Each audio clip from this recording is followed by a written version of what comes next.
quando surge o viverde imponente no gramado. Vamos falar do Palmeiras, que ontem venceu o Ceará por 2-1, deu uma aliviada, mas ainda assim é um momento de pressão para o Verdão, certo, Miliose?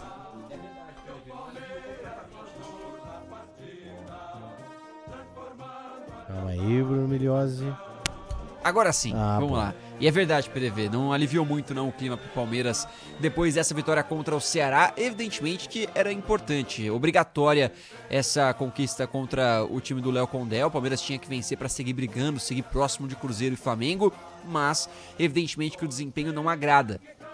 Internamente o Palmeiras sabe que tem que se movimentar para reconquistar o seu torcedor, que ainda nesse jogo do Allianz Parque teve muitos protestos, teve muitas questões, faixas estendidas e ainda a pressão para Leila Pereira e Abel principalmente. O Abel na entrevista coletiva dispersou, falou da renovação que vai ficar para depois, também se disse chateado em relação às críticas que recebeu. Vamos ouvir rapidinho, PDV, o Abel Ferreira, que disse que não sabe como vai explicar para as filhas, isso no Dia dos Pais, neste domingo, os xingamentos que vinha recebendo das arquibancadas.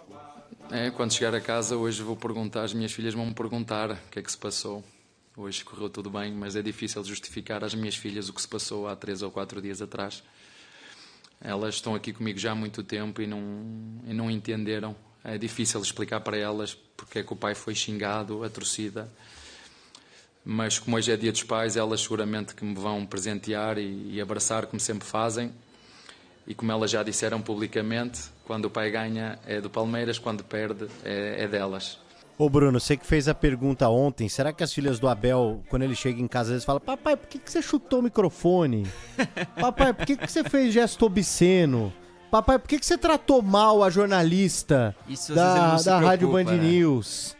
Ou será que elas, só quando realmente o Abel é xingado, e aí a gente pode falar o quanto o ambiente do futebol é hostil, o quanto a torcida do Palmeiras, parte da torcida pode ter sido injusta com o Abel, até o que fizeram um dia antes do jogo ali, acho que passa do ponto, mas dentro desse mundo hostil do futebol, o Abel tá inserido, e acho que as filhas dele, não sei, né, devem também acompanhar, né?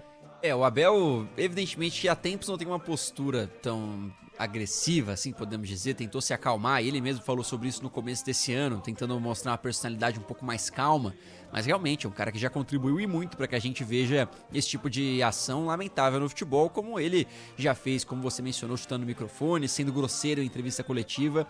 Não sei se isso gera questionamentos, mas o Abel evidentemente não é nenhum santo e nem tá aí pra ser. Ele mesmo fala que entende que quando for um problema pro Palmeiras vai deixar o clube, seu discurso segue o mesmo, mas sempre elogiando Leila Pereira, que voltou a falar, PDV, e hoje numa reunião da CBF, reunião com o Samir Chaldi para apresentar planos de fair play financeiro, Leila aproveitou para alfinetar o Corinthians, que joga daqui a pouco no Alfredo Jaconi. Falou sobre times que gastam e que não pagam ninguém e mesmo assim seguem se classificando e jogando as competições, o que para ela é um absurdo. Fala Leila Pereira, presidente do Palmeiras. Concordo, não é com a ideia de alguns presidentes que aqueles clubes que compram jogadores e não pagam, não pode contratar novamente.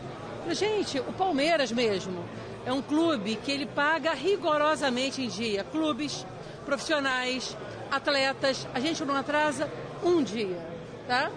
E às vezes nós somos desclassificados por clubes que não pagam absolutamente ninguém. Gente, isso nada contra os outros clubes. Eu vou falar, claro, porque o torcedor quer são títulos, quer a classificação. Não é, mas no futuro essa conta vai chegar. Então, será bom para o futebol brasileiro essa moralização, porque é imoral. Clubes que pagam em dia e são prejudicados em detrimento de outros clubes que não pagam absolutamente ninguém. É direta, né, essa alfinetada pro Corinthians, porque ela diz: fomos desclassificados para um clube que não paga absolutamente ninguém. Mas aí também não que aumenta ainda mais o vexame do Palmeiras, talvez, né? Pois é, e não é como se o Corinthians tivesse que ser, desclassificado de todas as competições porque deve. Não sei se é isso que a Leila tentou defender, mas é nesse sentido que ela fala mais uma vez na CBF. Ela não esteve ontem no jogo justamente porque estava em viagem ao Rio de Janeiro para participar dessa reunião, mas a gente sabe que internamente, PDV, a pressão não existe tão grande quanto existe do portão para fora. A Leila não escuta tanto o torcedor, isso é fato, e entende que o contrato do Abel deve ser renovado, é o grande objetivo da gestão que segue trabalhando nesse sentido. O Abel prefere não falar sobre o futuro. A questão é que, se for ver essa questão de clube endividado, de perder, de ser eliminado, todos, né?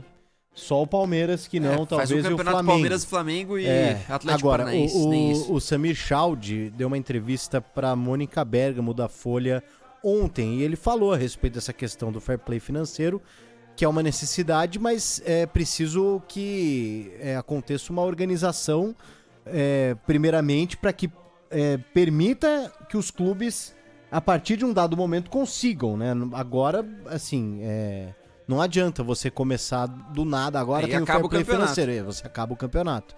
Exatamente. Mas claro que é uma discussão válida, é importante, é uma organização que deve ser feita, mas claro que partindo de um ponto zero, com todo mundo ali combinando e fazendo a coisa certa PDV, a partir do momento. Aí, só Bruno. para pontuar mais uma fala da Leila, antes da gente seguir falando de Corinthians, ela defendeu a SAF no Brasil, inclusive para o Palmeiras. Diz que não vai acontecer na gestão dela até o final de 2027, mas que vê que é um bom caminho para todos os clubes, porque o modelo associativo está defasado, segundo Leila Pereira. Mas um campeonato com 20 SAFs, você vai continuar tendo 4 rebaixados como SAFs, e né? pelo menos Vai 4 depender SAFs da organização em crise. de cada um, pelo menos 4 SAFs em crise. Mas um rebaixamento sendo SAF é mais bonitinho, né? Tem a impressão que passa. A gente já Tem teve, né? O duas Curitiba. SAFs hoje no Z4, né? Fortaleza e Vasco. Verdade. Verdade.